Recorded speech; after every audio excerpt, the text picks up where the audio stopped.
Hey there, so today I want to talk a little bit about Mundane Matt. I want to talk about the recent controversy with him, the way that this is hitting specific videos, and I also just want to talk about Mundane Matt in general. Now, noting this beforehand, I'm not a fan of his. I've never been a fan of Mundane Matt's.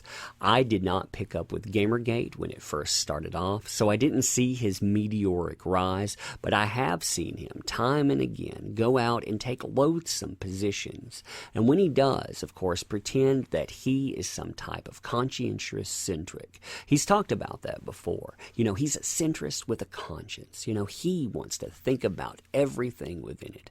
Basically, he wants to be the ultimate fence sitter. Within that, however, he does pick and choose topics where he says that he's a centrist, and yet he has strong opinions on them. Now, for myself, I can respect people having opinions on something, but when you look at things and you look at them and the hypocrisy within them, I always find it kind of fascinating. Take, for example, James Gunn. He was talking about how James Gunn's tweets didn't imply guilt. He was not, in fact, a pedophile. Now, I've said over and over again within that, it doesn't really matter, with the argument pro or con. Disney made a decision on that, the reflection on that, with Disney having to deflect against those words, that was enough. But Matt decided this was something that he needed to defend.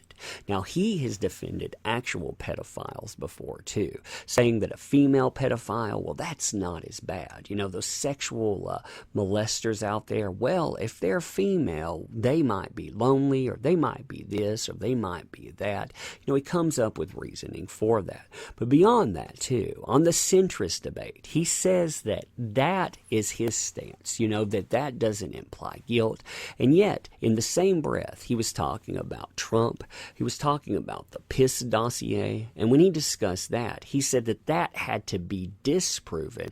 Otherwise, that was legitimate. So nothing within that was actually proven, but centrist Matt there, he actually needs that disproven for him. Or else, all those words and all of that logic, it flies right out the window. Now, he's also decided to wag that finger within Star Wars fandom's face as well. And when he was doing it, he sounded like he was channeling his inner Zoe Quinn. He went out, he put his finger out there, and he said, you people are a vocal minority. Basically, your opinion is wrong. And within that, he decided that he would go after Ethan Van Sciver, which was a stupid move anyhow, and it cost him subs. Now, right after that, he needed to apologize. He had to put out an apology video, and then just a few weeks later, bam, you have this stuff hit. Now, look at the tweets in front of you. Look at the guy lying about what happened as well. You see the Ralph Retort talking about this was 100% Mundane Matt who got that stream pulled. Pathetic. He's like, I'm sorry. I did what now? I've been hanging with my kids all evening. Then, of course, he goes into the nothing quite like being accused of something you didn't do. And then the threats against your kid start to pour in. Jesus, threats against your kid. When he goes out, he basically tries to deflect against this. Then, of course, we have the very infamous stream that just came up. And after that, we have the apology. Because Mundane Matt, he allowed himself to do things he shouldn't do. I've allowed people to get under my skin that I shouldn't have. I'm sorry for my actions, and I'm currently seeking help. I'm a fool. I owe apologies too. And what's sad about this is some people accept this on face value, thinking that this is Mundane Matt. Not that the other thing out there was actually that guy. Now, there's a lot of blowback to this, though. When you look at his numbers, if you go out, you actually look him up on Social Blade, you'll notice that the subscriber count, well, it is taking one heck of a beating. But something within that, too. If you look at it, he was already taking a beating. You know, it's just killing his channel a little bit faster when you get down to this. I mean, when you look at these numbers and you look at the ebb and flow, they have a little bit of pickup here. But I mean, he's still pretty much losing as many subscribers as he was gaining. And now he takes one heck of a hit. Now, his response to that, of course, is like what anyone would do. He definitely wants to ignore it. I mean, that's what all of you would do, right? No, most of us would actually go out. We would actually try to cover some of this stuff because, well, otherwise you're going to have issues. And now this is his newest setup. You can see with the last day here and then that video 3 days ago. Now within this, you'll notice that his view count does indeed go up for a bit. I mean, you can see how stagnant it was.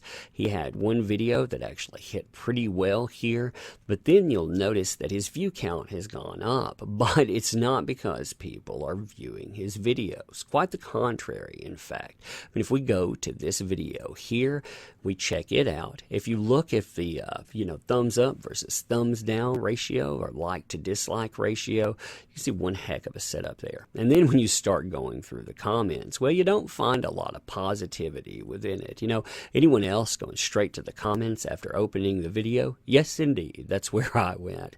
You still haven't reversed the reports on my account, Matt. Are you ever gonna? You can see, that of course from somebody he was supposedly apologizing to. Just going to pretend there's not a huge elephant in the room, Matt, and so on. I mean, look at all of these here. Strike 1, candid. Strike 2, Kilroy. Strike 3, false flagging, pretty much saying, hey boy, you're out. Now again, you see the view count pick up, but it's picking up for all the wrong reasons because people are going out. They're not watching ads, they're going to run that pesky ad block, but they're going to go and they're going to go straight to views when they're straight to the comments rather when they're doing it too. So you can see these view numbers and look at that. I mean, you talk about one heck of a like to dislike ratio, and it's the same thing. I mean, when you get into it, I'm using AdBlock, Matt, in the hopes I see you cry for me. Ha ha ha ha ha. Isn't this the guy who flags videos to make fun of him, false flagger is deflecting. It's okay, Matt, don't flag him. It's his choice, and so on. I mean, this is what he is basically inundated with right now. The third video within that too, you can see that here. You see the numbers within that. And this is actually an interesting topic, but unfortunately it's coming from Mundane Matt. And look, this is the newest one, so of course you're going to have the highest like to dislike ratio within that. You can see a few comments that are about that, but then you get the, it's so weird that you aren't addressing your own news that should have been your first video today. I think that's true within that. Yes, I would like fries with that. Over 2K dislikes. Oof, you've done it, Matty. Matt, this isn't something that will go away ever. Mundane flagger. Matt's only sorry he got caught. If he wasn't, he would have made a video apology. Now, even if he makes a video apology within that, does that mean something? I mean, that's something that you have to ask yourself. Go back and watch Yellow Flash's videos on this stuff. I think he did a very comprehensive overlook talking about exactly what was detailed within of that live stream. That live stream, too, it was one heck of a live stream. It's one of the more entertaining ones that I've seen in a long time. But essentially, you have Matt pushed and pushed until finally he does admit to what he's done because he can't, weasel out of it. He's got to go one way or the other. And the interesting thing, as I mentioned Zoe Quinn before, his relevance came from someone flagging him. So pretty much we've gone full circle, with him becoming that thing at the end of it. It's kind of interesting to see as his channel falls apart and he's relegated into the dustbin of meaninglessness when it comes to YouTube, that, well, he's pretty much become the thing that he supposedly stands against. But anyhow, when you see this kind of stuff, I mean, are you familiar with the Mundane Matt controversy, first of all?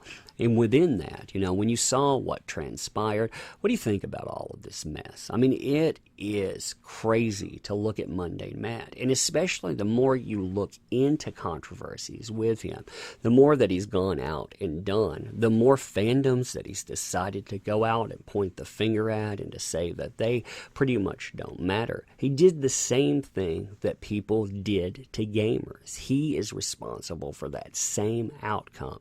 You know, when we talk about what we want from comic books or from other things out there, basically we want change, but also we don't want the figureheads that are a link to said change. We don't want them to be Mundane Matts. But anyhow, tell me what you think about this stuff.